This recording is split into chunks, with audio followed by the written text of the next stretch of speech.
episode number 2 of the Boxing Junkies Podcast. I'm your host, Sherry Abassi, and I'm joined by my co-host, Harris. Harris, how you doing? I'm all right. I'm a bit deflated. My boy didn't do it, but it's okay. Loma will be back. Yeah, he'll be back, no doubt. It was a great fight, but we'll touch on that a bit further on in the podcast. I think the best place for us to start is going to be starting off with the UK fight, the fight show in Peterborough by Matchroom. If you want to take the lead, I know you're a Case Ashrak fan, so I'll let you talk about his fight first. Yeah, I don't know about fan, but yeah, I watched him. But yeah. So basically, I was playing FIFA at the same time, so I was trying to pay attention, and they were swinging in the beginning, which caught my attention. So yeah, I just kept watching, and I thought, well, decent. He's looking good, looking just trying to box out the guy basically. The other guy was a tricky. Yeah, he was all right. Yeah, he was all right. Nothing special. And then it wasn't the beginning. I'm not sure what round, but all of a sudden, Case jumps in with that Joshua combination, uppercut, hook, and it looked like the way Joshua was doing it. This winging, just stepped in winging Khan Garcia style, and then he just got cracked, and he got dropped, and I was just, it wasn't really what I expected from this fight. Okay, that's fight Olympian. This guy is just someone a bit of a step up. So that was surprising. And obviously, then I really started watching the fight. It was not, what I expected at all. It went, I don't know. He kind of settled a bit. Case settled a bit.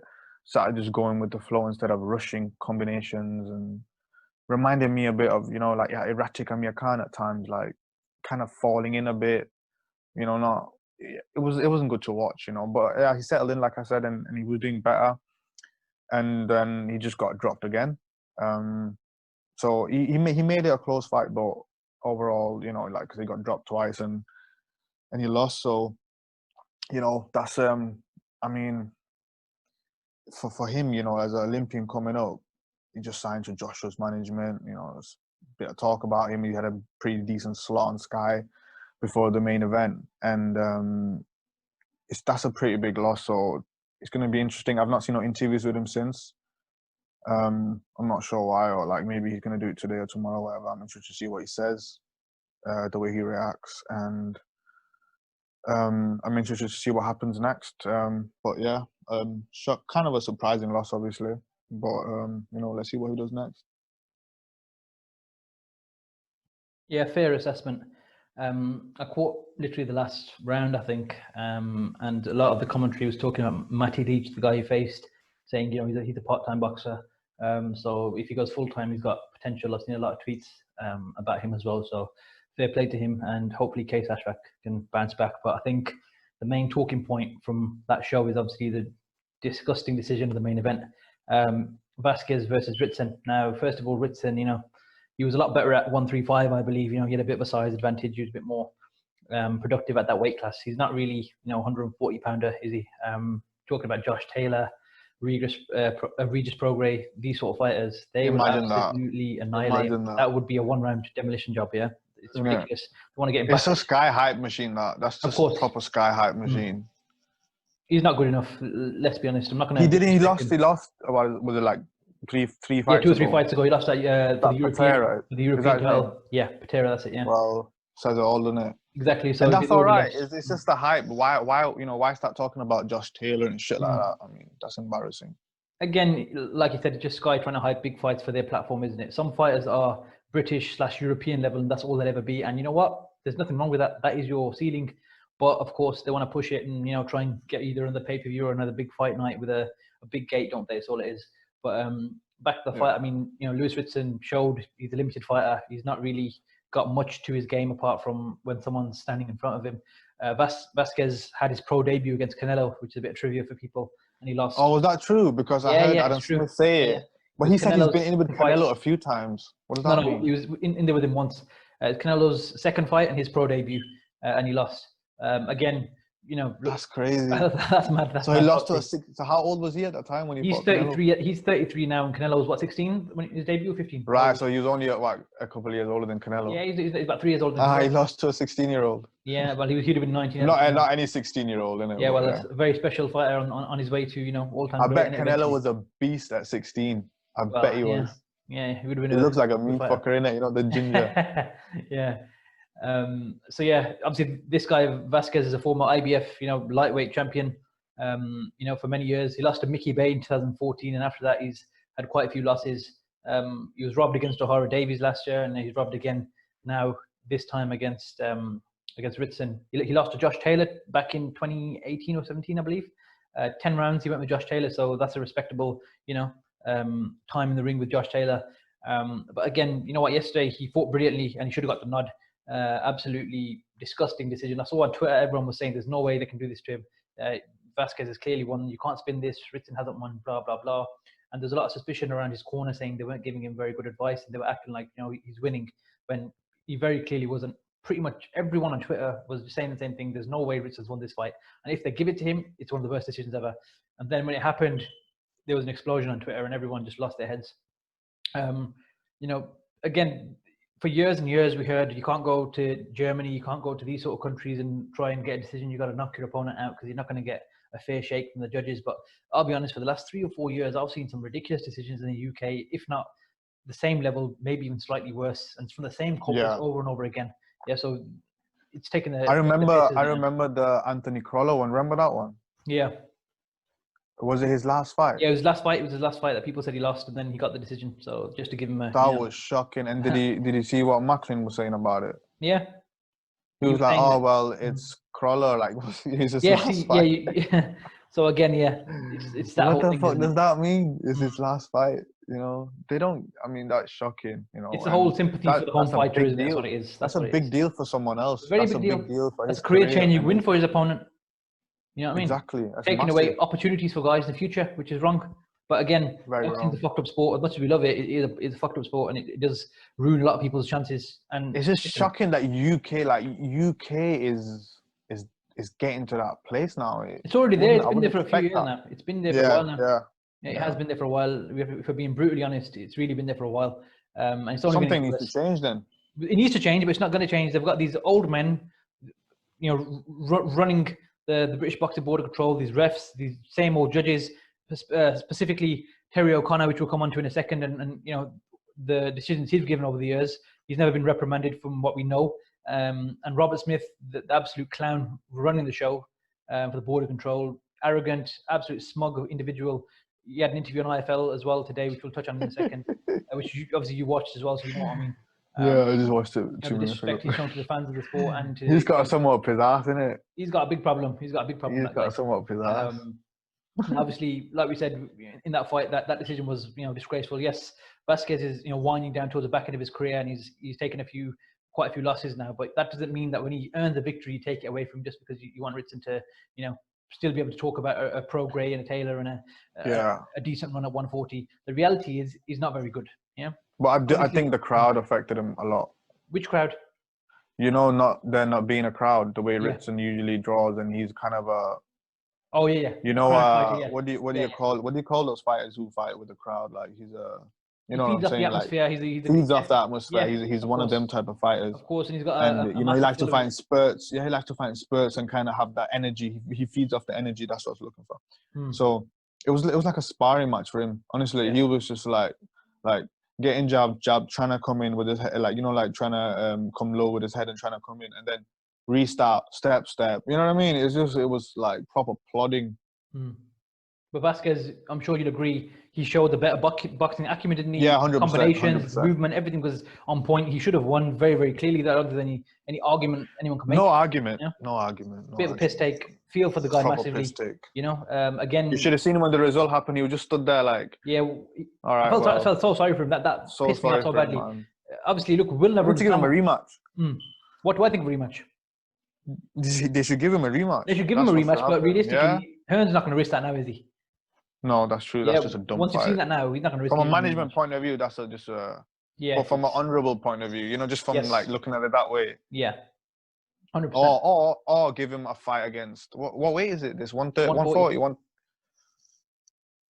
Yeah, I don't know, because he fought Harry Davis in it, and that was the fucking worst fight ever. I mean, that was horrible. So yeah, as we've already seen, Ritson shown his level essentially. Obviously, people can improve, but he's not going to change realistically, is he? So moving on from I just think it's a style too, though. It's the worst type of style for him. You know what I mean? It didn't flatter him, did it? It made him look worse. No. Made him look worse. And the thing is, when he fought, when he lost, he was kind of getting hurt when he was exchanging. But he did not get hurt to the body, like pretty badly. He did. Right? So it's not. You can say it might be levels, isn't it, in general, because I was thinking maybe it's a style thing, but then again, that happened that time. He went pretty like with him, and he got beat in that sense too, so probably is showing his levels, I think it's a combination of the two things you're saying. There's obviously levels in boxing. He's a European level fighter at best, probably at this point. Can he improve? Possibly. I don't think he will. And then, like you said, part of it is also the weight and whatnot as well. So we'll see how he gets on. Yeah, he's probably moved down because he had some type of advantage. So, you know what? Probably got some money. Start going to the pub and that. You know what I mean? Thinking, let me get them pies. Let me get them pints in. And it gets a bit harder after. So, yeah, possibly. I think, because I bet you, you should be able to make that weight. Why not? Unless you really, really can't. But for his progression and everything, I think he should think about that for sure, because that was what he had an advantage with, his size, and he used to overpower people and stuff like that, like just bang them out. And now, it looks like he can't punch for shit. So yeah, I agree. And during that fight, I think whoever that person is, shout out to you. They managed to catch a screenshot of Terry O'Connor looking like he's on his phone browsing. So obviously that's caused a massive, controversy on Twitter. Is it been confirmed that it's a phone? It's not been confirmed. This is the thing. So we can't. What else can it be? That's what I'm thinking. What else would you have in your hand realistically? That's all I was thinking. I said, if that's not a phone, but I think you can't be that thick. Surely you can't be that thick, but you can be that arrogant. To go on your phone, you're sat right. Yeah. That's a good point. You know what Pure I mean? Arrogance. Because the scorecard is already done. Yeah, you're exactly. Right. Yeah, you're right. The lack of consequences of this guy and the amount of rubbish scorecards he's come out with year on year, the amount of opportunities he's taken away from fighters because of this bullshit. This guy doesn't give a shit. Pardon my language here. I'm going to swear here because that proper pissed me off. He doesn't care. If you're looking down at your phone and there's guys in there fighting, they can get killed. They can get lifelong injuries. You've got to have yourself switched on. You're getting paid good money. You've been a ref. You're now a judge. Everything is there. And beside the injuries, just to judge the fucking fight you're watching. Do the job you're paid to do. That's what you're there for. Exactly. Do your job. Yeah. Like I said, there's thousands of people, millions of people in this world who are boxing fans who would do that for free. Go sit there and watch a fight. Me and you, I can speak for us too, knowing that we'd sit there and love to judge a fight. It's not a problem. But what I'm saying is, this is where the arrogance comes in and the privilege of these people that are part of the British Boxing Board of Control. They get away with anything, clearly, and he's one of them. Terry O'Connor. Why does he get away? This is the question. Why? You tell me. Obviously, what has he got on Robert Smith that we don't know? Who knows? That's the question. Because he judged the Parker and Hughie Fury fight, right? And he gave Hughie Fury. Yeah, he gave Hughie Fury 2 rounds. I remember that. He gave Hughie Fury 2 rounds, and I remember Tyson Fury going absolutely mental at Robert Smith.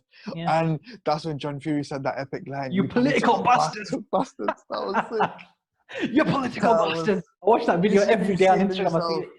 You should be ashamed of yourself, political bastards.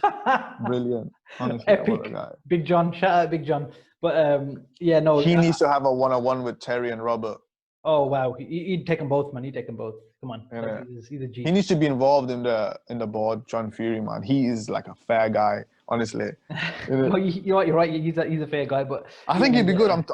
Listen, you need more street smart people, man. All these uppity, snobby people. They're not people. They're not people. Like they don't know how to be around people. They don't know how to. They just get a paycheck. Look at the way Robert Smith was like. Snide. What was stuck up his ass? Just how can you not, Terry O'Connor has done this a million times. You know what I mean? How can you not understand that this guy wants to know, like the people want to know? He stood there like, oh, I don't need to do this. You know what I mean? It's just fucked up attitude to have.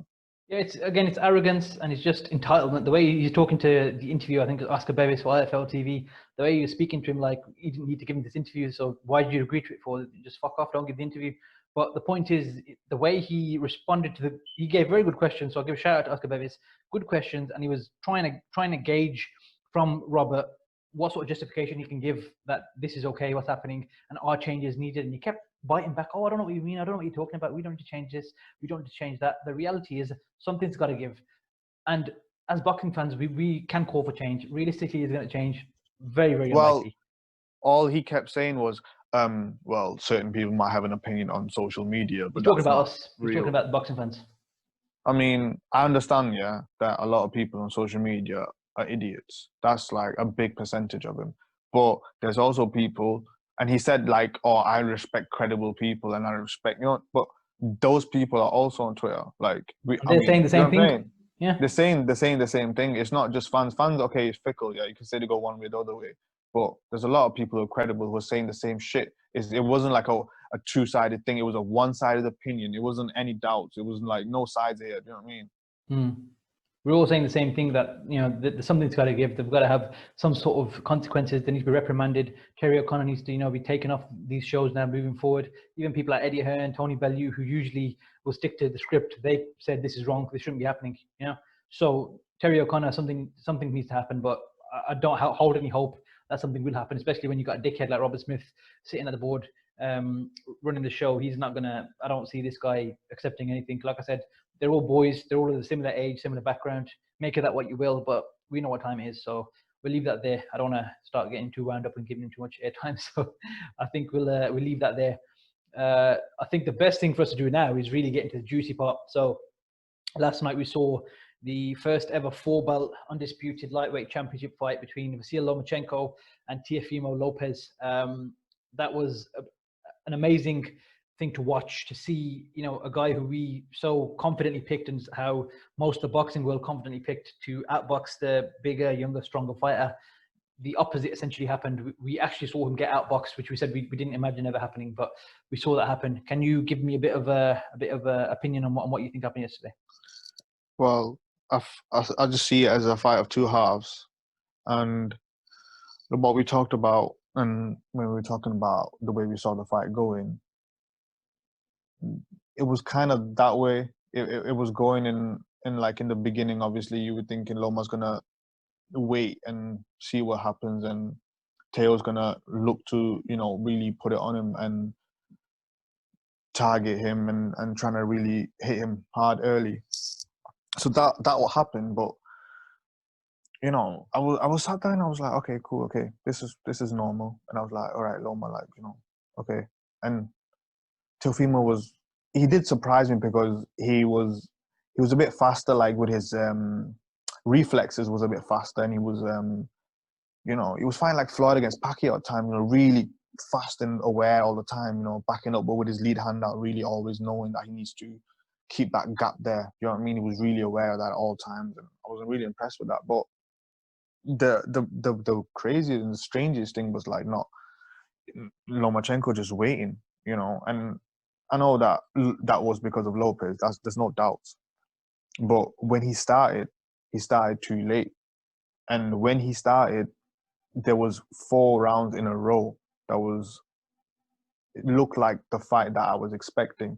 But even when he was at that level, like when he was going and doing a lot better, his combination punching still didn't look like as well I've seen it, in his last fight, the fight before. So, I scored the fight a draw. So putting out there, I scored the fight a draw. I know you had Lopez clearly, right? I had Lopez winning 7-5, but I thought it was a clear victory. Obviously, when I say 7-5, then I can't argue against a draw, if that makes sense, right? But I don't see any way that Loma won that fight. I get the whole. I'm not going to disrespect Lomachenko. For me, Teofimo's composure, the fact that he stayed poised even when he was getting hit back, and when things started to go more Lomachenko's way, he didn't ever panic, if that makes sense. I'm sure you agree with that. Yeah. Still kept, focused. And there's one thing that you can see, he got tired towards, I think, round 10, 11. Teofimo visibly. I don't think he was tired from the volume of punching or anything like that. I think he was tired from the sheer concentration and focus that he kept the whole way. Because from the moment the bell went, he was zoned in. That kid, he was zoned in, and he knew what he had to do. As soon as Lomachenko stepped forward to try and put anything together, he took a half step back, so he's out of range. The jabs there, he took center ring, dictated the pace, distance control, everything that you very imagine. Good distance he ticked off everything. Yeah, he ticked off everything. I didn't just do it for a few seconds here and there. He did it consistently throughout the fight. So it shows this kid's got levels and he's only going to get better. Which is what we said, that if he lost, that he's still going to get better. He just won that fight, so he's only going to get even more, better now than he would have with the loss, kind of thing. Again, for Lomachenko, when you got to those rounds, when you got to those rounds, when you got to the 7-8 rounds, the way the fight turned very sudden, was quite dramatic. Yeah. And that's when the energizing bunny got his battery on his fucking back because it was missing. Yeah. And when he got going, it actually looked one-sided, right? Until Teofimo kind of got his second wind again and start cracking him again. And, Loma got cracked a good couple of times, good couple of times, right? But when you're looking at the highlight reel, you're seeing Lomachenko landing clean shots later on. Yeah, in the round that Lomachenko dominated, I felt like he dominated him. I felt like in the rounds that Lopez dominated, like the earlier rounds, I felt like he kept Loma at bay, right? Yeah, he hit him, but there's not like if you watch this fight on mute, those shots there's a lot of shots that are getting blocked too. That the thing is with Loma, the way he slips is that sometimes he slips onto where the punches are coming, but he's got his hands up, so sometimes he looks off balance. But the way it was getting said, like, oh, he's hurt. I didn't see Loma once off his feet. I didn't see Loma once buckled.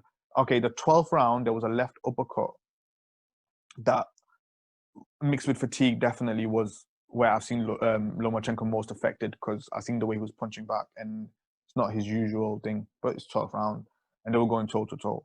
But before that, I don't see when Lomachenko got hurt. Was the punches heavy? Was they moving him? Of course. I mean, Lopez looked like a light middleweight in there. You know what I mean? The size difference was crazy. You can tell that this is on a total different weight class for Lomachenko, maybe 2-3 weight classes, right?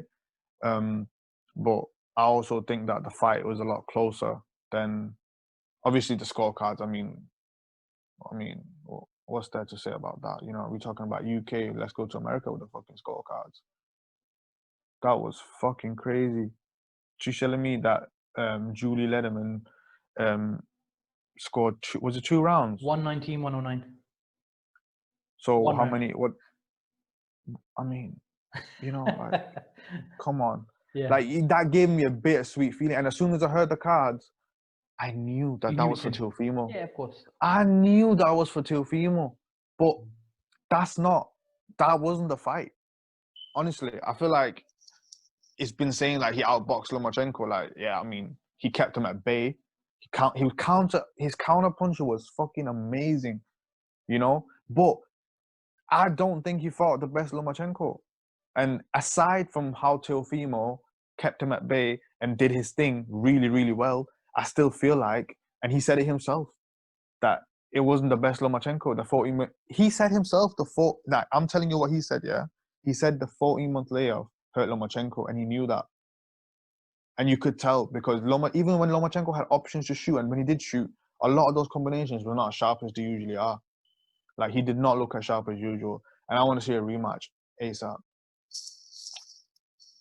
Well, this is the thing, and it's not Teofimo's fault, and it's not Lomachenko's fault that the fight got postponed, obviously, right? When you're an older fighter, naturally things will start going against you at some point. Yes, Lomachenko was a smaller man in there, but he moved up 2 years ago to this division, and he's had difficulty in maybe 3 out of the 4 fights he's had prior to this fight, because he had to cut the distance a lot more and get inside on fighters. Campbell, Linares, Pedraza, Crawler I won't really count because he smashed to bits, but the other 3 were competitive fights to an extent.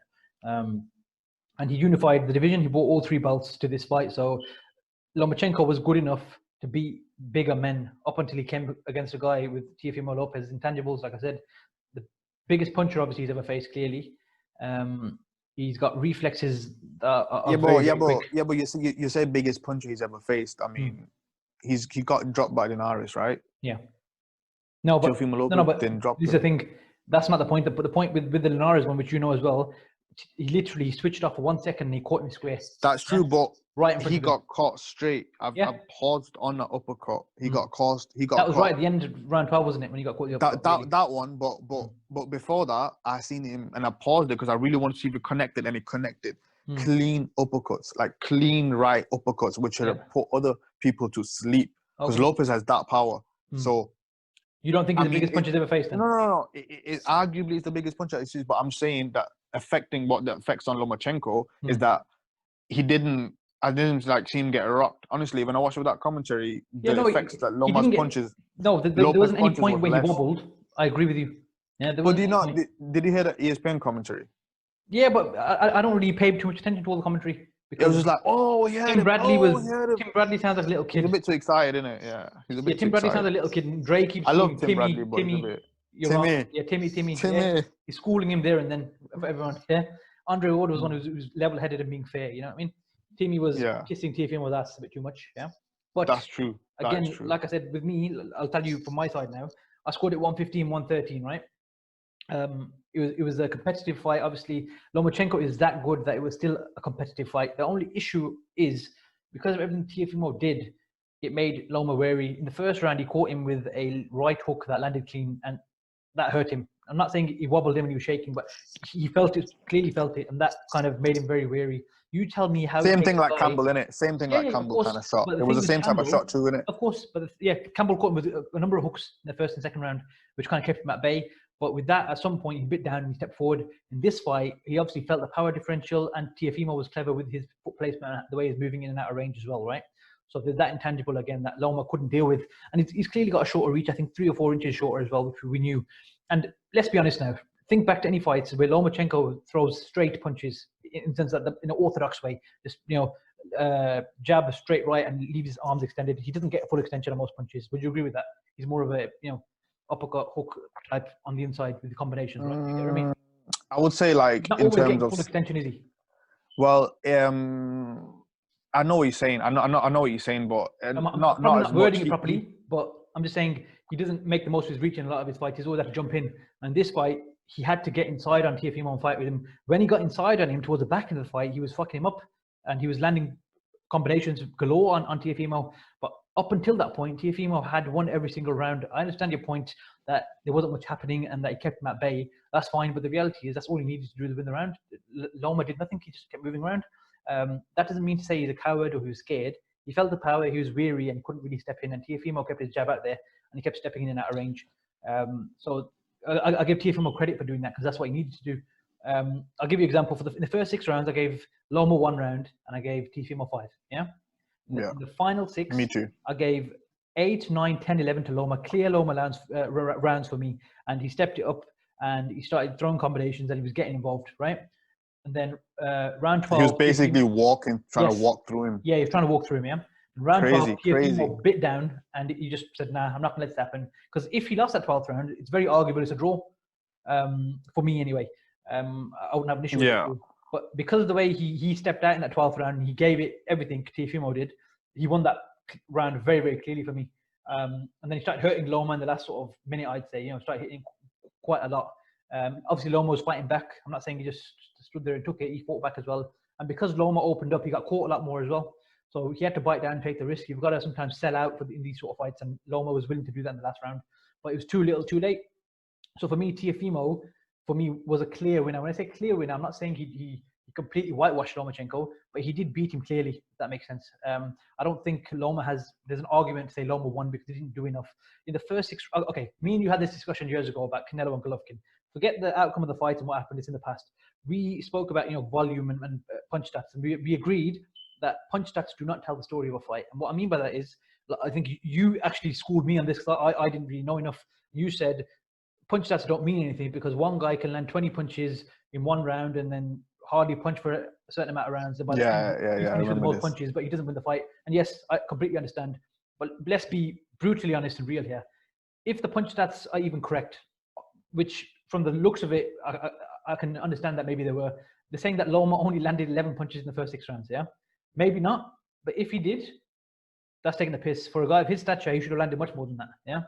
For whatever reason. And that's my issue. That's my issue with the fight. I don't understand what he was playing at. Okay, I was calm with it the first 1 or 2, 3. Okay, 4. That's taking the piss. End of 4. Yeah. You know what? You've given away a third of the fight. Like exactly. You know the fighters. You know which fighters do we look? Do I, for example, just talking about me, love the most? You got Floyd Mayweather, Andre Ward, Canelo, for example.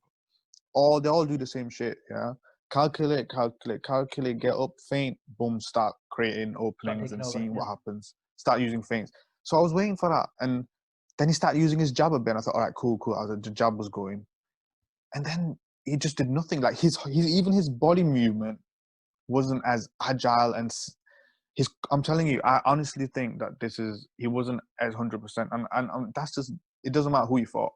You know, this reminds me like of the Pedraza thing, yeah, when he wasn't as sharp. Do you know what I mean? It's not just about the fighter. I get the style, but sometimes from where he's in a position, he can throw a shot. It doesn't matter who he's against. His sharpness, I've seen Loma his whole career. I know how he fights. I could tell he's not sharp. He's been in other fights. Not taking anything away from Lopez because the styles mesh perfectly. You know, Lopez is like an aggressive, strong Floyd, like. This is like a Pacquiao kind of thing. You get me what I'm saying? So the styles were great to watch, and it was always going to be very close. But I just don't think that I feel like there's unfinished business, basically. I don't feel like when I woke up today, I'm like, it's not done. The dust hasn't settled, in my opinion. That's just how I feel about it, and that's why I keep referring to like with Loma how I think he wasn't on them cylinders that he's usually at. You know, he was 70%. He got to the 80, and then it kind of, you know, and then of course I know that Lopez answered back a lot, which is gonna, you know, but he still didn't. He just wasn't as like I said, his battery wasn't as on that level like he usually is, and I need to see the rematch before I can give Teofimo 100% credit, like as in you are better than Loma. I can't say that right now. Okay, I've got to disagree with you there. And what I mean by that is, I don't think anyone's going to sit there and say that Teofimo is better than Lomachenko, yeah, in terms of as a boxer. But the way their styles came together yesterday, and all that matters is on one night, any one given night, one boxer has to be better than the other guy. And Teofimo boxed a better fight, ultimately. I completely understand what you mean about, you know, there's obviously something missing in Lomachenko's, you know, arsenal. He wasn't fighting the way he normally fights and all of that. Part of that will be ring rust, part of it will be age, part of it will be obviously Teofimo's intangibles, and then so on and so forth. But Teofimo put on his, you know, career best performance to date yesterday against, you know, a guy who we all agree is probably pound for pound. Teofimo did what he had to do. You know what I mean? There's nothing to do with Teofimo. Exactly. So obviously you didn't take any credit away. That was amazing. I'm so excited about Teofimo now, but I still think it's unfinished. Okay, so I got one question for you. Yeah. If this fight was 15 rounds, who would win?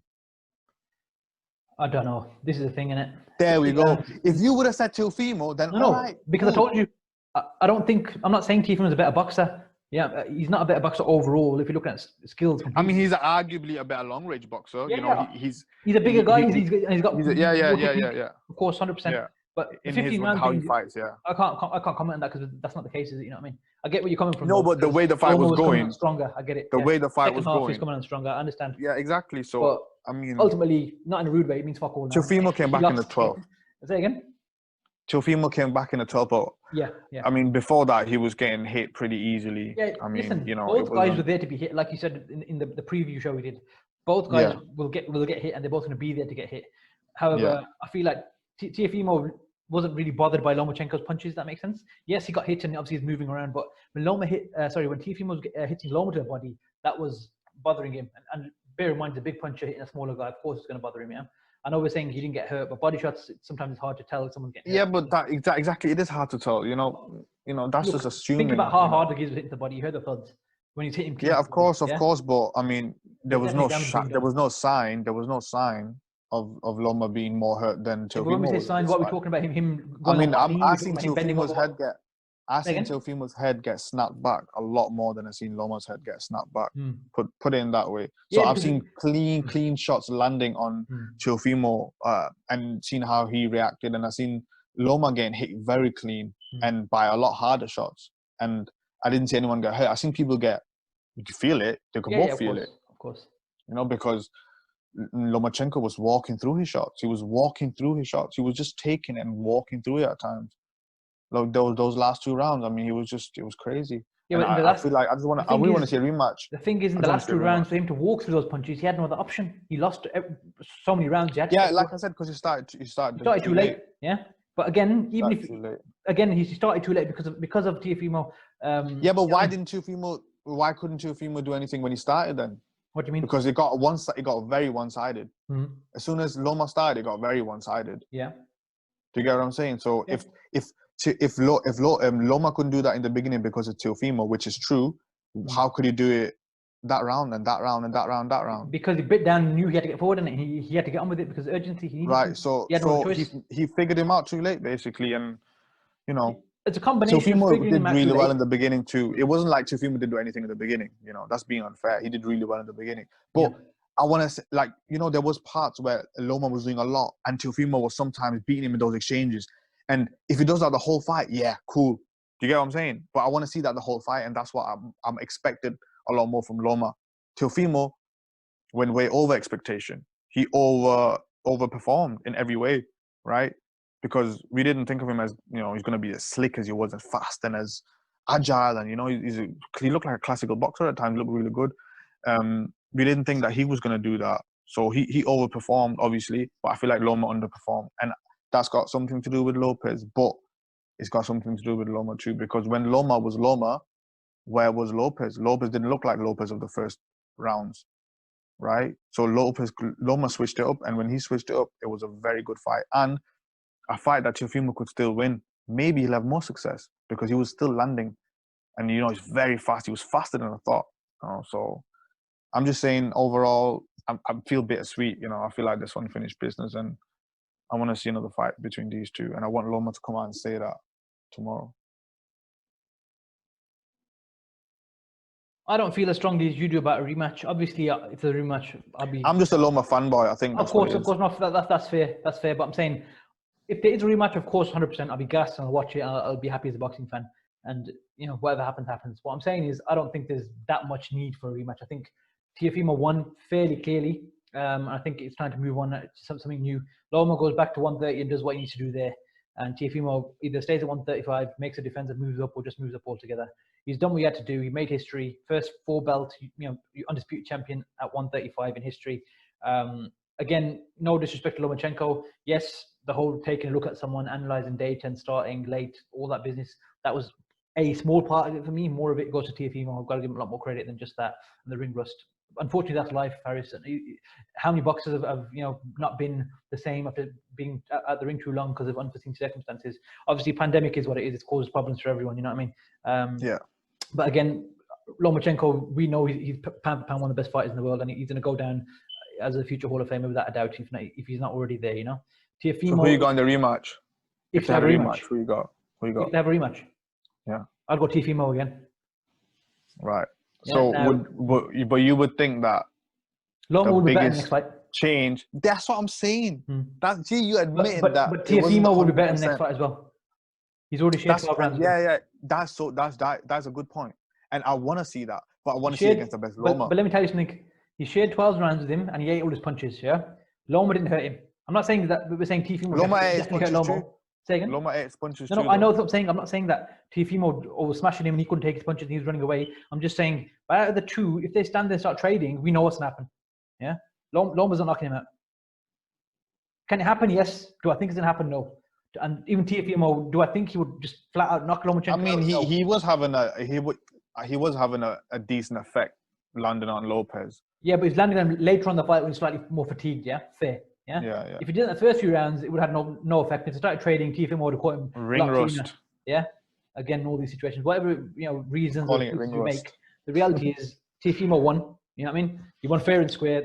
So why not the rematch? It was a close fight.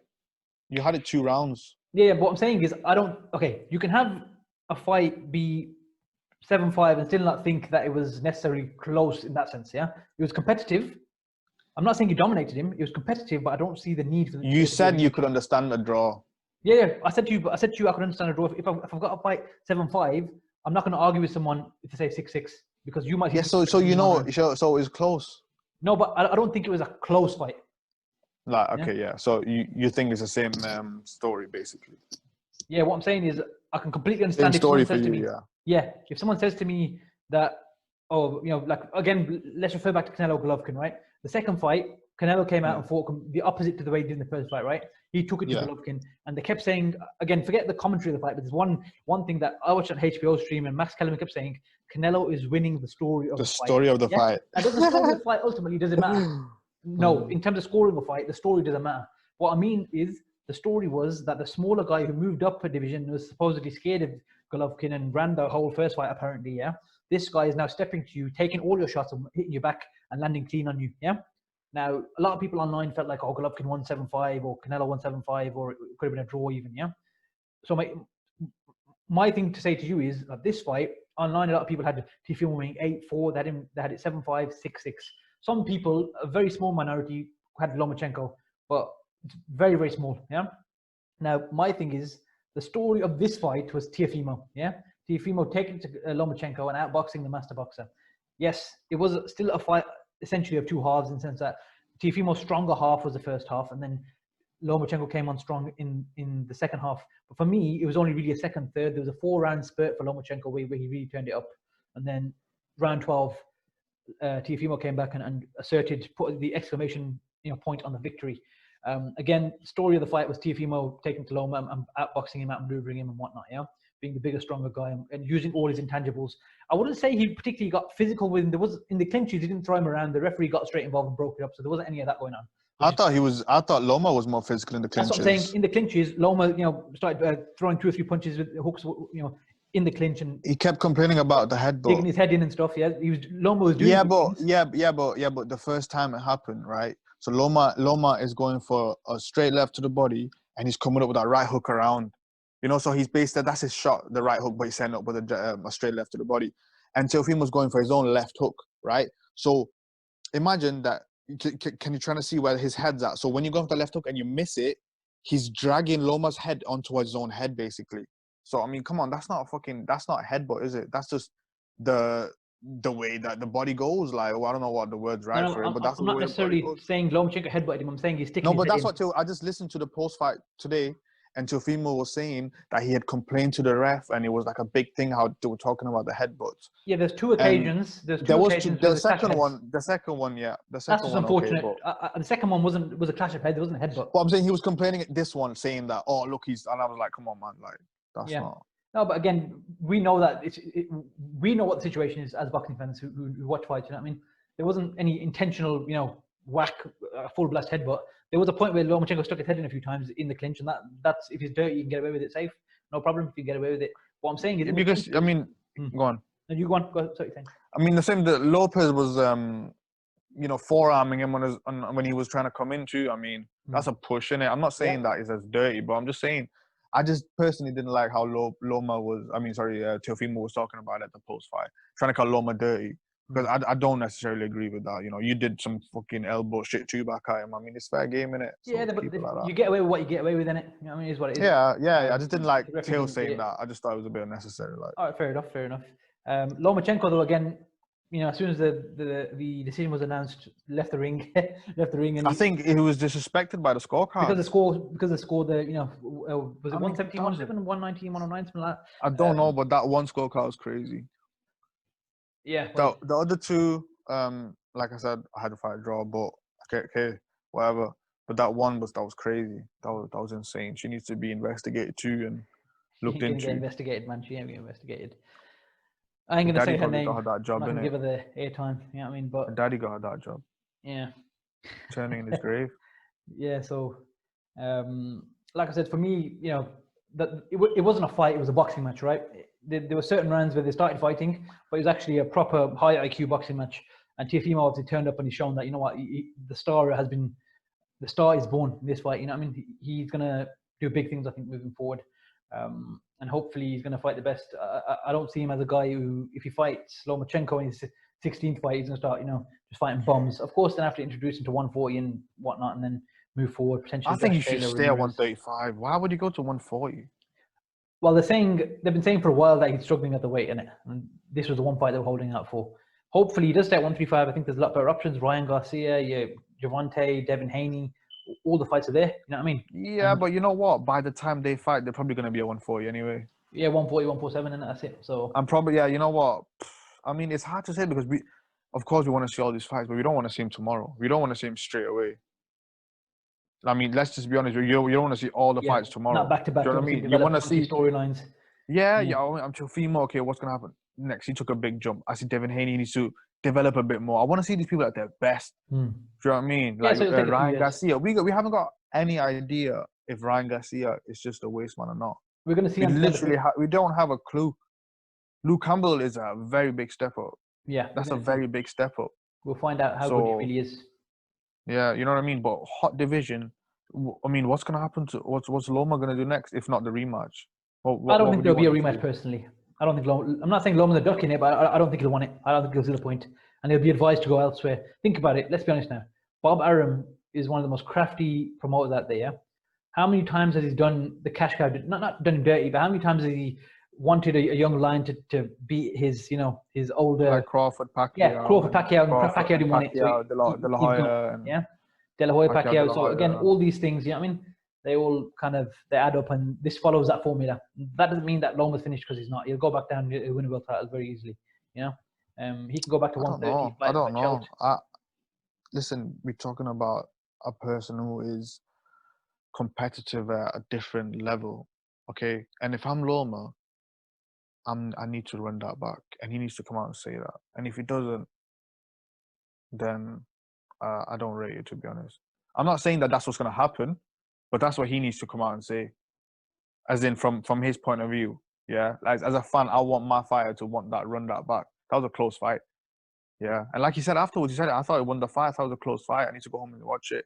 And I don't think Loma is going to say anything else than what I'm saying right now. And I think if he does that and the momentum builds again, honestly, I think it could be a big fight again. But okay, let's say if he doesn't and he goes to 130. I mean, if he's gonna do anything, then if moving down is accepting that this is maybe out of your weight class and you tried, right? That makes sense. You can't stay at the weight class and fight someone else. Do you get what I'm saying? Yeah, of course. He needs to go back down. Then he can't be at 135 and fight someone else and then go. Stay there. Yeah, he has to go down. The only fight that would make sense for him at 135 is to take the rematch, but the rematch doesn't. I don't think it adds up for him. Ultimately, it's not going to make sense. Him and the people won't see any real value in it. I mean, I'm not. I know you're saying that, but I don't know that they're not gonna want to come out and say that they're gonna do it again. And you know what I mean? Do it again. Wicked, happy days. If Loma was getting hurt, you know what it is? If Loma was getting hurt, like proper rock, they would probably say, and he got knocked out. Okay. Or let's say he just survived, but he got hurt, and they would have said they might come out and say, "Okay, we're gonna move down." But I mean, why didn't you move down? That was a close fight. If that's the best at 135, arguably it is, right? Teofimo Lopez he's better than Lomachenko. He beat Lomachenko, right? So arguably the best at 135. If he took his power, and that's probably the strongest at 135. I mean, if Ryan Garcia's got some crazy knockout power, we'll see, right? If he sparks Campbell. If not, then he hasn't. So he fought the biggest guy, the strongest guy, and he took his punches. Yeah, it was the guy was big, and the punches affected him in a sense, like it made the fight more tougher for him and everything. Cool, but why would you move down? You wasn't getting battered. You wasn't getting rocked. You wasn't off your feet. Like, so okay, if you move down, then I get it. But from their point of view, I think that they are gonna see what and say what I'm just saying now, and that's because I've seen the team loads of times. I listen to everyone there and stuff like that, so I know what they're like. They got that kind of arrogance kind of thing going. You know what I mean? And in a good way, they need that. That's why they're at that level. They've got that confidence in their fighter, obviously. And if you're Lomachenko and his team, why wouldn't you be confident in Lomachenko, a guy who, like we said, he's moving. And it was a close fight. He was doing really well. He wasn't getting battered. Like I said, he wasn't getting battered. Yeah, in spurts he did well. I'm not going to disrespect Lomachenko. There's no doubt. But for me personally, like I said, if they don't do it, it doesn't mean Lomachenko's ducked the fight or he's a coward. He's fought the guy once. Cool, he didn't beat him. Realistically, do I think he can beat him in another fight? Potentially, yes. Do I think it will happen and he does win? No, I don't think he beats him. Yeah, can he beat him? Yes, but I don't think he beats him. Do you think Lomachenko thinks right now, I can beat him again? I can beat him. Of course, in his head he probably thinks it. Right. He's a confident fighter. Of course. What I'm thinking. But overall, when they do the maths and they think about it, not when they say maths, I'm not talking about money, but when they do the little equations and whatnot. Yeah, management-wise. Yeah. I can see that. And he's only going to get older now, Harris. Yeah, he's only getting older. 6 months, 4 months, 5 months. He's 32. Yeah. He might be close to 33 or even 33 by the time the next fight comes around. Teofimo might not even won it. They're already talking about 140. Yeah. You don't. Well, if you don't want it, then I don't know. That's not. Ultimately, look, put it this way: the ball is in Teofimo's court now. He's the man now. He's the king of lightweight. Yeah. If he doesn't want to fight, there's fuck all that Lomachenko could do about it. He can't fall into 140 because that's stupid. Because there's no rematch clause. And there was no rematch clause anyway. This is why Mr. Eddie Hearns is the best in the business. Yeah, no, but Bob Arum said I don't do rematch clauses. If they want to have a rematch, he's done loads of rematch clauses. No, as in he's saying with this fight when he that's just because. Listen, it's like he hasn't got pay-per-view. Then he says, "Oh, but pay-per-view is bad." You know, Bob Arum. Whatever suits his narrative. What does Errol Spence say? Smoke and mirrors. Whatever suits his narrative. That's fine. Yeah. That's what does he say? Bob Arum says, "Today I'm telling the truth. Yesterday I was lying." Yeah. Bob Arum's a funny guy. There you go. He's a funny guy. He's been around for a long time. He knows what he's doing. But again, so let's talk about Lomachenko, where he should go. Okay, Lomachenko, for me, realistically, I don't see any sense in a rematch personally. Yeah, I don't think he wins this fight if he has it again. Can he win? Okay. Yes. He's a great fighter, so you can't ever rule that out. Do I think he wins? No. Yeah? Okay.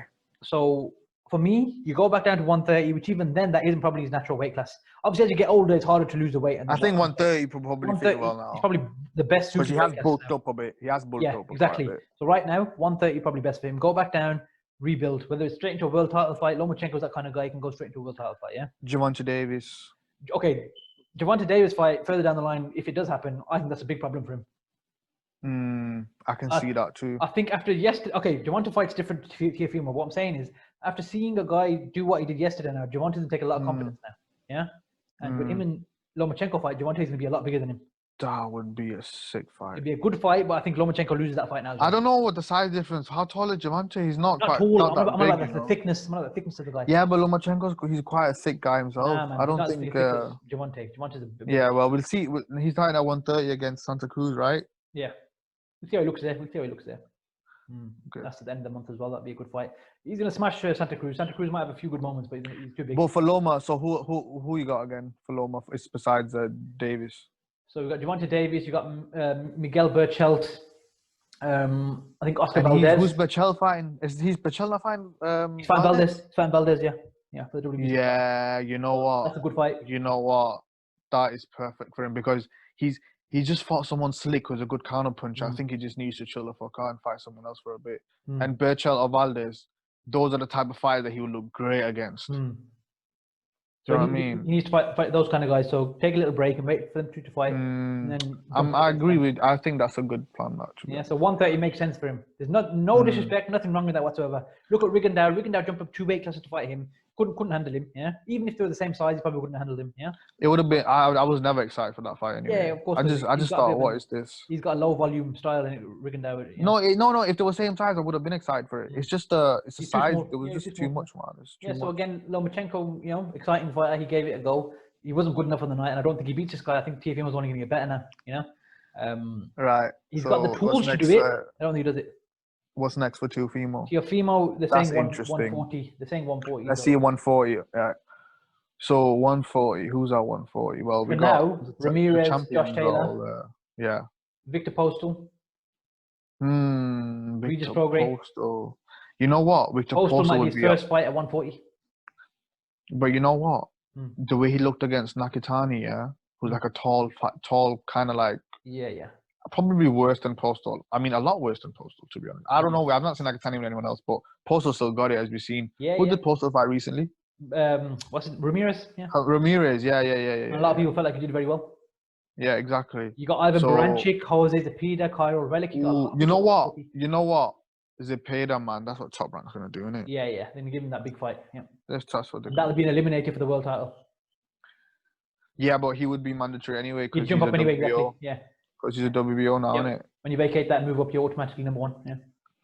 So he could, Josh Taylor and Teofimo Lopez. Yeah, but that's too soon, way too soon. Jump straight up to him. No, I'm saying like, if he fights Zepeda, who's a southpaw. Is Zepeda a southpaw? I think so, yeah. He knocked out Baranchyk with left hand as well with a straight left. Yeah, he did, innit, right? So that's perfect practice for Josh Taylor. And he just fought Loma anyway, so 3 southpaws in a row. Yeah. Get it going. Again, Barber ain't got many options, and he's only got a few years left. I'm sure he's gonna want to make all these fights back to back. You know what I mean? Josh Taylor and Teofimo Lopez is a hell of a fight. Big fight, but I think Josh Taylor is too good and he's too experienced. He's too big. Yeah, he would probably do what I thought Loma would do, but he's got the size advantage. That's very interesting. He got size advantage, and one thing about Loma, Terence Crawford, and Josh Taylor that I love is that they're vicious guys. Yeah. Vicious, but the difference between Loma yesterday and Josh Taylor, like you said, is the size difference and the intangibles are that, yeah. So Josh Taylor's gonna step in and whack. He's gonna whack with Teofimo. He's not gonna give a fuck. You know what I mean? And the inside game is mad as well. That would be a bad boy fight. We'll have to see Teofimo at 140. You know, he probably fills out like a beast. Yeah, but again, he loses some of his natural advantages, obviously. But I think if Josh Taylor, Josh Taylor needs to do what Loma did earlier. I just like box him a bit, because we saw obviously second half of the fight, Teofimo when he went into a lower gear, right? But if Josh Taylor, he can jab more than Loma could. You know what I'm saying? Because the thing with Loma is he kept looking for his left hand, and to use the left hand, you kind of have to step in behind another shot. When he used his jab, did you not see his jab? Like his jab was working a few times, but he just didn't use it enough. He didn't use it enough because he kept trying to. It looked quite easy when he was landing it. Yeah, and I thought, you should just. Why do you not start on the jab earlier? Throw off that. And Josh Taylor would probably, the plan in my head that I thought Loma would do, I think Josh Taylor could do a better job of based on size. Yeah, because he's got bigger size, yeah. Based on size. And obviously he fights a lot like Lomachenko in a sense. He's very agile, he's very slippery, he likes to, the thing in the progress fight. Yeah, exactly, in the progress fight. What was the biggest thing for me was his gear change, Lomachenko level gear change. Like, they were fighting. All of a sudden, he'll just step on the inside and boom, and he'll just swift the whole fight up. And Prograis would be like, yo, where did this guy just out of nowhere? Do you know what I mean? Like, just get into that gear.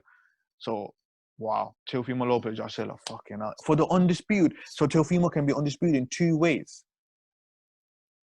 I don't think has that ever happened? That's crazy. Not back to back. That's crazy. Wow.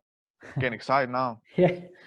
So, like you said, so both these guys have got a lot of options, Teofimo and Lomachenko. Credit to both of them. There's no one walks out of there with, shame. They both put on great performances, win, lose or draw, whatever happened in the ring, Lomachenko got best. And let's respect Teofimo Lopez for taking the step up. Yeah. For doing this, because there's no other young fighters who've done this. Who risked it. They've not took the risk, yeah. And like hide behind his mandatory, that is his first defensive world title as well, bear in mind. He only became the world champion last fight. Teofimo Lopez said himself that people want to be like Mayweather, but they didn't do a pretty boy. They didn't fight and do what the business. They want money like Mayweather, but they didn't fight. And you know what? Man, I mean, that's amazing. That quote that he used, that's been on Twitter for the last 2-3 years, man. Everyone because Mayweather's been saying it. Yeah. Everyone wants to be money Mayweather, but no one wants to go through the pretty boy phase, which is what Teofimo. This is the thing. One thing I rate Teofimo for is, again, inside the ring, he showed composure and poise, and he showed class.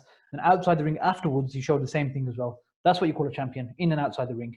And if he keeps that mentality, keeps that class, keeps the discipline mainly, then this guy's going to be something special moving forward. Mark my words. He could be a superstar. He's a superstar. A star was born, like I said. That's the title of this podcast, episode 2, A Star is Born. This guy is the man moving forward. He's one to watch. He's going to do big things, no doubt about it. He's such a likable guy. He speaks well. He looks good. He looks the part. Only thing is his teeth are a bit fucked up, but he can get that sorted. Fuck it, man. Crooked smile. Let's go. Yeah, he's a good guy. Listen, this kid, he's got a lot Seems like a very good guy, Yeah. We don't know him, but he does. It's nice to see someone you get a vibe. You get a vibe. You can tell he's a good lad. 100%. He's got a good heart. And you know what? He's going to go far. And I hope the relationship to him and his father improves as well. The way he was. They got a problem with his missus, don't they? They got some issue with his missus, man. Fucking. Who's got issues with his missus? I mean, I know his mom had, and Teofimo's senior was saying yesterday something like, "Oh dear, if we got to love what he loves, and all this stuff." Oh my God! Well, he's building a gym in his house now. Yeah. He's building a gym in his house now, and that's gonna be. He said it's gonna be really good for his obviously his training and everything. I think you just want to focus on that. And you know what? What is the ceiling on this kid? You know what I mean? Some of those counter punches he was landing, That was amazing. You know, I Like love to Jamal see. Charlo style. I love to see the catch and throw in the shoulder roll, yeah, and bam, straight off. I was just Way saying, he that's what I was shoots. saying, Jamal Charlo style. Yeah, literally, yeah. Jamal He against did it so what's his many name? times. Against Julian Williams, isn't it? Julian Williams. Yeah, Yeah, man, the beautiful combination. that The way he does was that. wow. Yeah, man. And the way he's like, even the way he doing them body shots, and you know the way he was cutting the distance fast, and his defense, and he was always answering back. You see him, he, like I was saying, that he goes a bit stiff in the shoulder, but his dad was talking about some triangle defense theory they got. And you know, when I hear shit like this, bro, I'm just like, please, man, explain yourself more. Explain what you mean, yeah, because his dad was saying in the post-fight press conference about the triangle with the step in, yeah, and whatever it is, yeah. You know what I think it is? This is what I think it is, yeah. And honestly, Pyramid this is just, yeah, that's why he said pyramid, right? That's why he said pyramid, not triangle. The only thing that makes sense in my head is that I think he means, you know, when Loma's shooting shots, and you know how Floyd kind of ducks down and kind of smothers, comes up a bit, yeah? Yeah. I think he means that, and then throwing back. Yeah. But I have no idea. But we'll that find kind of looks a bit like a period. Does not look a bit like a period doing that movement. Sorry, pyramid. Yeah, doing that movement, right? Up and down, yeah, I don't know. Yeah. I'm totally guessing. That's just what came to my head. Because I want to know. And Senior someone needs to fucking ask Senior. Explain what you mean.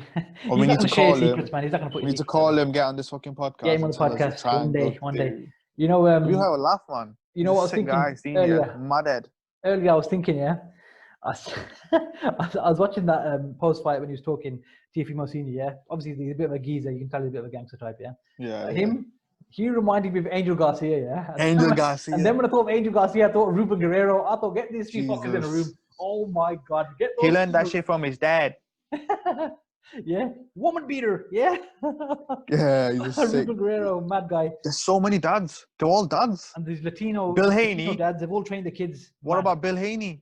Yeah, his dad's good as well. Yeah. Bill Haney is a sick fucker. Yeah. So, have you heard him talk, Bill Haney? Yeah, I've heard him talk, yeah. He seems like such a chill guy, man. And you can tell, like, he lets his son be his own, like, man in it. Lomachenko's dad, yeah, man, loads of dads. Kenny Potter's an interesting character too. Angel Garcia, though. What a guy. He's the one in it. We're going to see him soon. Yep, December 5th. Yeah, man. We'll see what he does there. But, yeah, look, I mean, I don't know about you. That was a very good fight. Edge of the seat stuff, obviously. It wasn't, a war, but it was a high IQ boxing match with some spurts of a fight in there as well. So I was impressed by the fight. Teofimo Lopez, I'm amazed and I'm gassed. I'm loving to see where the journey goes. Lomachenko, nothing but respect. He's had a great run. Whether he, I'm certain he'll be a world champion again. Whatever he chooses to do next, again, we'll be tuning in for Lomachenko. No doubt about that. Yeah. So either way, I think the fight definitely delivered, and I think a lot of people would have walked away from the fight feeling positive because we've moved into a new era as well. This is the era of Teofimo. It's a new era, yeah. That's what I was just thinking about. And all the new fighters, and what the good thing about this era is, I feel like these fighters have had better access to like YouTube and boxing footage and these things, because if you look at the new fighters coming up, they're all really skillful. Like, do you get what I'm saying? Like, not so much in the UK. I mean, Americans are like a different level training-wise. America's a different level training-wise. I mean, these fighters, these Olympic team fighters that come. Look at Shakur Stevenson. You watch him, you think, the guy's balance and distance control is amazing. It's next level, right? You watch someone like Devin Haney. He reminds you of a young Floyd. Check this guy out. Then you get Teofimo Lopez. Everyone's got, like, they all got, for me, and I know you're like this too, when you watch boxing, you want to watch someone who knows what they're doing. He can defend, he can counter, his shot selection's good, he's clever. Yeah, he's adapting, and at least be fundamentally sound, throw punches well, and have a good defense and counter shots and whatever. That's what I think. So everyone should just know to do, basically. UK boxing, I've been to different gyms in the UK, and the standard of coaching is very low. Do you know what I mean? Average people, it's not. As we can see, look at the fighters coming through. They always ended up losing to some American fighter most of the time. Besides, obviously, the heavyweights just smashing it right now. But do you get what I'm saying? It's American fighters always ahead. I get what you're saying. In my head when I think about it, what I think is, I know Europe has produced Usyk and Lomachenko, but they're anomalies, right? They're once in a. But to be honest, I put them in the same bracket as the Americans. Americans, yeah. This is what I'm saying. I was just comparing based on UK. Yeah, I'm just saying based on continent. But if we're talking about UK and USA, then it's different levels. I'll give you an example. in the UK, when I close my eyes, I think, okay, UK fighter, you just think ABC, up and down, jab, right hand, left hook, and that's about it, yeah? But Americans, they're creative. They control the personality and the way they fight. Slick. That came from America. I'll give you a little football analogy. I remember when Cristiano Ronaldo first started playing for Manchester United, and people were saying, "Oh, he's too flashy, he's this and that." And so Alex Ferguson said, "He's expressing himself. Let him go out the pitch, express yourself."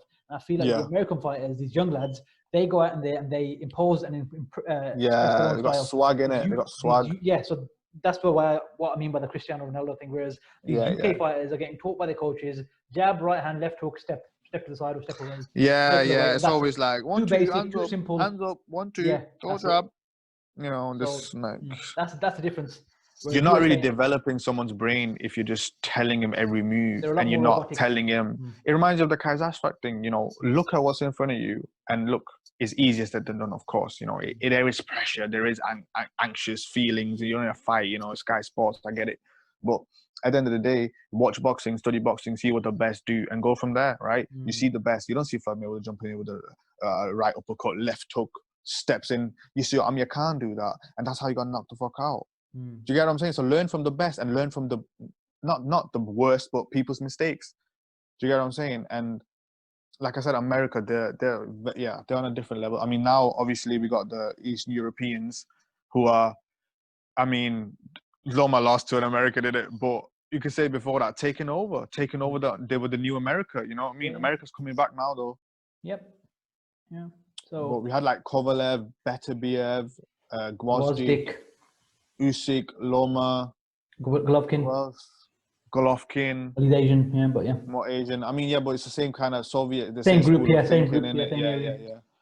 Got a lot of good fighters, man. So fair play to them, innit? They've had a good and they're strong on the amateur scene. You always see Russians. I mean, back in the day, more like when I watch Ward or Floyd amateur fights, they're always fighting Russians. Big ass Russians. That's what Ward always said, that he's fought these Kovalev types his whole career. And we saw what happened. And I was there in Las Vegas for Andre Ward's last fight. That's set in stone. That's the icing on the cake for you, innit? That was that. You were there. After all that talk. You know what, people? I used to be in this group on Facebook, Boxing Banter. Were you in it too? I think I'm in it, yeah. No, I used to be in it. I got kicked out, I'm still in it. I've seen it on Facebook. No, I started ripping some fat geezer. Wow, okay. That was his own fault, honestly. I was being nice, man, but, you know, whatever. Anyway, so, what was I talking about? Andre Ward.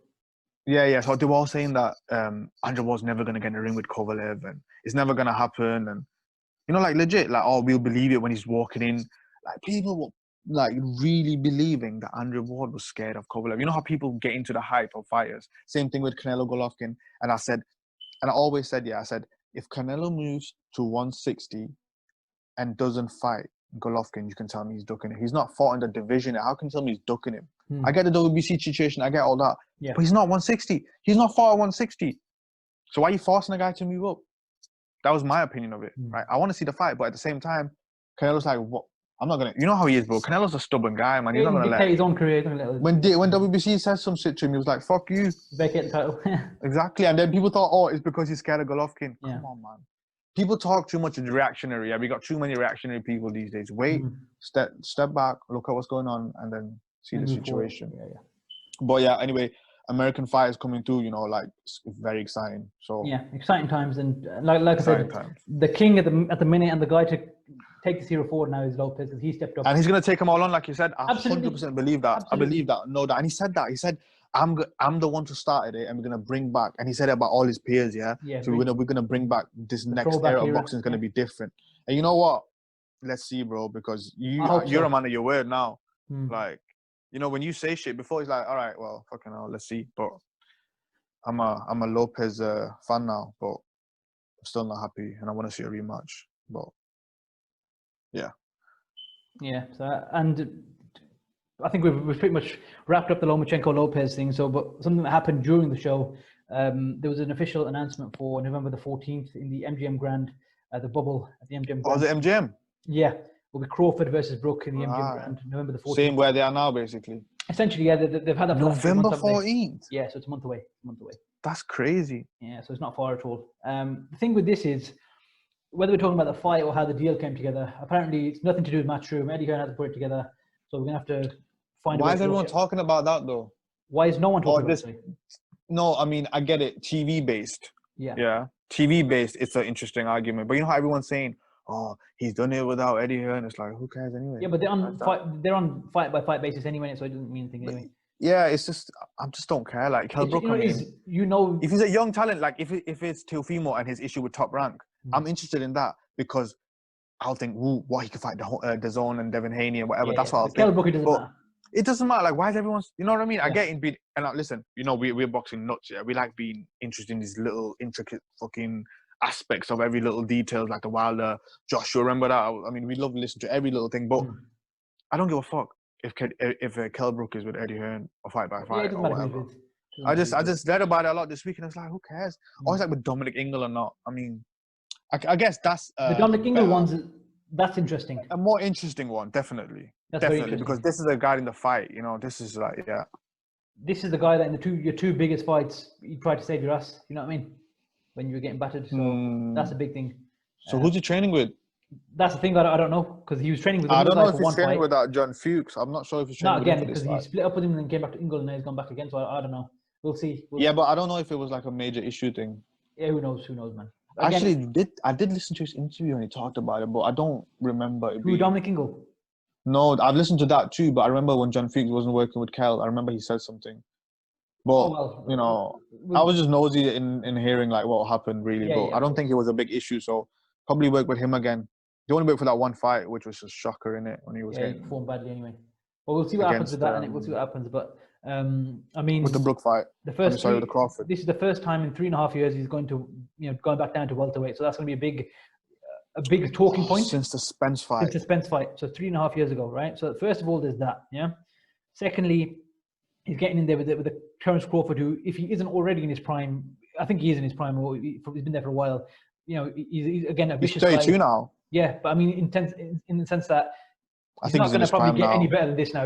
This is Crawford at his best, yeah? Yeah. Or essentially nearly there kind of thing. So I don't see Brook seeing the final bell of this fight. Terence Crawford's going to break him down and stop him. You know what I mean? He's going to hurt him bad. Brook will probably have a good 2 or 3 rounds, but after a while, the weight's going to tell, and the beating he takes is going to just take him out eventually at some point. So I don't know about you. I don't really see it being overly competitive, and I don't see it getting to the final bell. I don't know about you. What do you think? Probably not. But I mean, you know, if I'm gonna watch Crawford, and his last 3 fights are Benavidez, one-leg Benavidez, Kavalauskas, and Khan. I was excited for the Khan fight, as you know. I was there and everything. Yeah. What a letdown.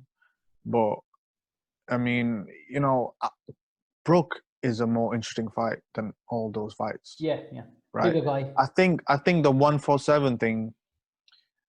You know, I'm not gonna lie to you. Yeah, I don't think that. I think the 147 thing is a bit exaggerated, right? Because against Spence, the eye thing fucked him up. I think, right? I've heard they had a bad camp anyway, or like something, whatever. But I still think he can perform alright at 147.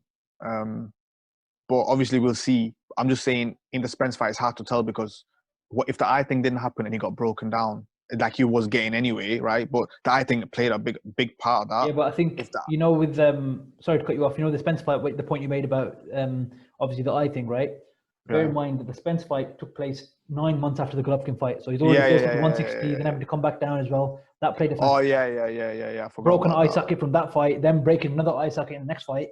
And you know what was crazy? People said that it didn't have anything to do with the Golovkin fight. Of course it did. So are you telling me out of nowhere he just breaks the eye socket in the next fight when he broke in the one? You know, like I just remembered that. I was annoyed about that. Anyway, the fight, but Spence broke him down, but I feel like the eye had a big part to play in it, right? I felt like Kell's he quit when he figured out they had the eye thing. And if my eye went the fight before and it goes next fight, and the fight before when I got my operation done, the doctors told me that if that happened again, I could go blind. I'm not gonna lie to you, man. That'll play on my mind. If the doctors hadn't told him that, maybe he wouldn't have quit. right? But thinking about that, I mean, come on, this is your eyes. I mean, you want to go blind, you know? So I think people a bit unfair him on that point. But in terms of the fight at 147, I mean, Errol Spence was coming on, but Kell Brook performed really well in that fight. He did well, yeah. Right? And I always thought it would be a very competitive fight. It was a fucking great fight. And if not for the eye, I would have had a better measure on how he... Because that was the last time I 147, right?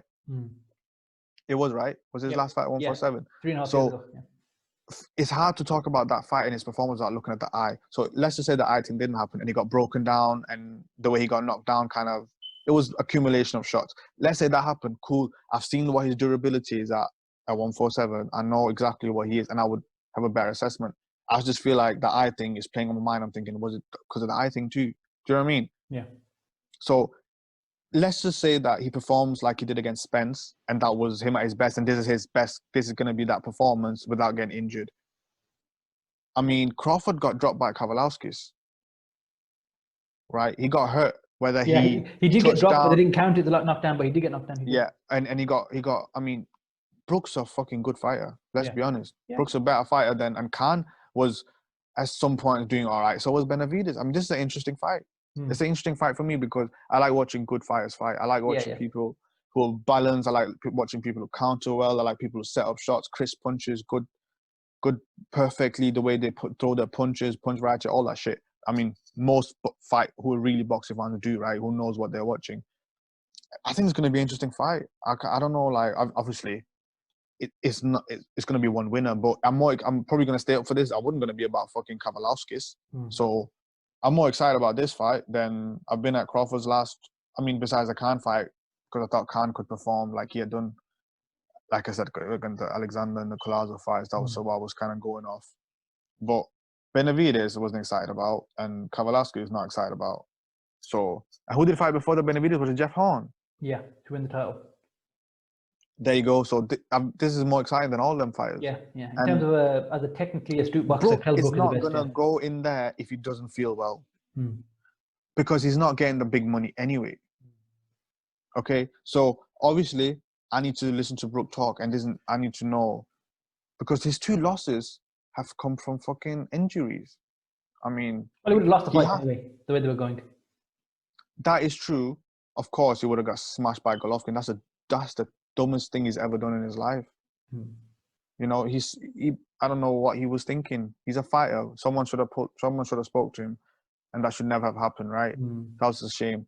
But he did get injured in both his losses. That's a fact, right?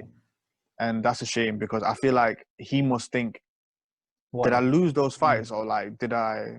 You know, that injury is it's hard not to look at it like that. You know, he sleeps and every day he thinks about his career, and you know, and I bet he gets people coming up to him like, "Oh, come on, Kell, like, you can do." You know what I mean? And I'm rooting for him. I hope he performs well against Crawford. It's probably his last chance. And if he's not getting paid a lot for it, it must be for the right reasons. And I love shit like that, and I'm gonna get behind him. And I really think he could perform really well. I think because he was waiting. The whole Khan shit was pissing me off. Now, this is what I'm talking about. This is what I'm talking about. Dare to be great. And I really believe that because, like I said, I'm pretty sure the money was shit. Crawford didn't even want to fight in the pandemic. And it's not going to be a pay-per-view. Yeah. And they couldn't even give Lopez 2 million plus. And I've heard that it's only going to get 1.5 or 2 million, that's it. So it must be for the right reason, man. And he's probably thinking, you know what? I've got one career. I don't want to leave anything. You know what I mean? And honestly, like, I'm excited. I don't know why people are shitting on the fight. Well, who else is Crawford going to fight? Give me one name Crawford's going to fight. I get the Porter thing. Why the fuck is he not fighting Sean Porter? Okay? But then again, if people are talking money, gate, whatever, right? If ESPN, everyone's not top, who's going to do the deal? But, I mean, really, Sean Porter should just get a contract sent to him. They should just sort that out. But I heard they're friends. Their mates is also, yeah. I mean, yeah, but listen, boxing, yeah, it's like you're a football team and you play for a football team, you're a football player. You're going to play this team. There's no point looking at it like, yeah, but he's my mate. I get it, but this is a sport. The only differences between this and football is you're just, to score a goal, you need to crack the guy, basically. And I know that's a fucked up thing, but if you don't look at it as a fucked up thing, it's just a sport. Do you get me? So fuck all this mates thing and fight. Jesus. Come on, man. Just spot. You're both boxers, man. Like, what do you mean you're not brothers? You're not cousins. Fight. I bet they're not even that good mates. They probably don't even see each other half the year. But whatever. So Brook is what we got. And you know what? Like I said, there's no other options. If there was other options, then I would have something to moan about. Yeah. I mean, any other? What was the other option going to be? Like some random guy from someone Top we don't know. Someone we don't know. Exactly. And we've seen this so many times. And it gets announced and everyone's like, no one's going to watch it. And then it ends up being like on everyone's Instagram feed the next day when Crawford stops a bum and everyone's talking about it. And it becomes like a bigger fight. And then Crawford looks sick and pound for pound. Look how he bunged this guy up. This guy went top. You know what I mean? I'm not asked about that shit. At least against Brook, if he does do well and he does win, and which I expect him to, I mean, if he stops him, good luck. But I'm interested to see how Crawford's gonna. I mean, I want to think of a good Brook. Let's think of a good Brook, and if it's a good Brook, it's a very interesting fight. And if it's a good Brook or a Brook from 3.5 years ago, then it's a good fight. Well, he looked sick in his last fight. Did you see Brook in his last fight? Yeah, but that was a different weight class, isn't it? I know that, but I still think when I see him at 147, he still look good. And no, I don't buy into this whole thing about 147, how he looks. What you just said, as in his last fight, you're talking about his last fight, as in this year. His last fight against Mark DeLuca. This year in February, right? I'm not sure. It was this year. Yeah. It was his last fight. Yeah, he looked really good. He looked really good. But again, who's he fighting? I know what you're saying, but he fought the other guy. Which other guy? The guy who was the guy who won against Horn. Yeah, Zarafat. No, he Michael lost Zarafat. this Horn. He lost now, innit? He won and lost. Yeah, Michael Zarafat. He fought him, and he looked crap. Yeah, 12 rounds. Yeah, crap. Right. So the same thing is like, who is he fighting? I get it, but I know when he looks good. Like I've followed most of his career. I know when he looks better and he doesn't look better. And he looked good in his last fight. And maybe he's got certain momentum going for him. He stayed in the gym because he looked fit. He's been looking fit for time. He's going to get down to the weight. Sometimes he said it was all about dedication. He's always said he can make the weight. I'm just saying, Eddie Hearn is good at selling these stories after a fight, okay? And a lot of it is exaggerated, okay? And I don't, like I said, we're going to see. I don't think he's as bad as 147 as people make out. I don't think that at all. Well, we'll have to see. Like I said, I'm not hating on the fight. It's just I worry for Kell, considering he's coming towards the end and Crawford's still pretty much in his prime. But again, let's see what Kell Spence is a bigger banger than Crawford, would you not say? And he is. Yeah. I mean, different styles, don't it? We didn't get Spence wore him down. Obviously, I've got no different style, but punching power wise, he did take a lot of Spence's shots. Spence all day. And he did take Spencer's shots pretty well. He wasn't getting rocked around too much. I know it wore down, but I think Crawford's definitely a smaller guy. He's not as strong as Spence. Yeah. Doesn't put, he's different type of. He doesn't sit on his punches as much. He does later on, but Spence is like doing that from the beginning most of the time. So it's going to be interesting to see. Obviously, got Bud winning, and then we just need to get that big fight going. Him and Spence at some point in the next 2 years, we need to get that fight. But Spence fight against Garcia is not easy either. No, it's not. Yep, that can be a potential banana skin. Yeah, honestly, Danny Garcia is one tricky fucker to fight. He's such a tricky fucker to fight. He looks basic, but the stuff he does isn't basic. Yeah, and he's improved a lot. He used to look more basic than he does now. Like he's got a lot better defense. His counter punching's a lot better. Yeah, he's never going to be fleet-footed.